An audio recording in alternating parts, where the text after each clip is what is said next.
গ্রাহক পর্যায়ে উৎপাদিত সৌরবিদ্যুৎ গ্রিডে সরবরাহের প্রচলিত একটি পন্থা নেট মিটারিং। এতে একদিকে অতিরিক্ত বিদ্যুৎ বিক্রি করার সুযোগ পান গ্রাহক, অন্যদিকে উৎপাদনের চাপ কমে সরকারের। গেল এক বছরে দেশে এই পথে উৎপাদন বেড়ে দাঁড়িয়েছে 3 গুণে।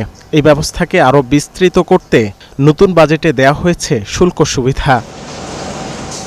নতুন নীতি অনুযায়ী শুল্ক ও মূসক সুবিধা পাওয়ার জন্য উৎপাদন ব্যবস্থা হতে হবে নেট মিটারিং, অথবা বাণিজ্যিক উদ্যোক্তাকে দেখাতে হবে আগাম ক্রয় চুক্তি।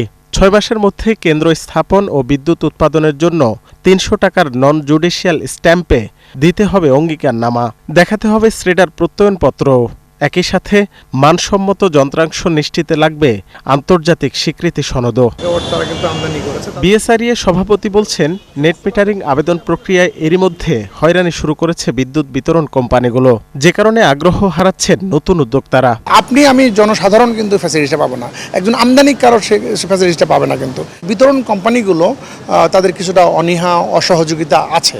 বড় বড় গ্রাহক যারা, তারা আসলে সোলার সিস্টেম লাগাচ্ছে তাদের রুফে, এতে করে তাদের যে বিদ্যুৎ বিল তারা কম পাচ্ছে, যে কারণে তাদের ইনকাম কমে যাচ্ছে।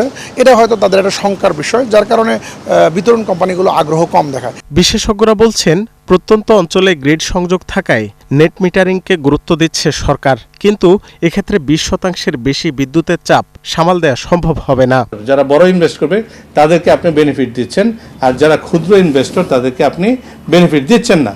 এসএমই যেখানে 80% আমার এমপ্লয়মেন্ট জড়িত সারা বাংলাদেশের, তাদেরকে যখন মাইনাস করা হচ্ছে ইন্টেনশনালি, মানে অর্থনীতিতে যে রূপান্তর করার সুযোগ আমরা দিকে যাচ্ছিলাম, এটাকে একটা বড় ধরনের কিন্তু প্রতিবন্ধকতা তৈরি করা হলো। ফ্ল্যাট রেটে সবাইকে এই বেনিফিটটা দেওয়া উচিত 2 বছর, তারপরে ধীরে ধীরে তারা এই ইয়েগুলো করা উচিত, যে রেস্ট্রিকশনগুলো করেছে, কিন্তু তারা প্রথম থেকেই এটা করে দিয়েছে। সো এটা করে দিলে কিন্তু তখন ওই বেনিফিটটা আমরা পাবো না, পাকিস্তান যেই বেনিফিটটা পেয়েছে।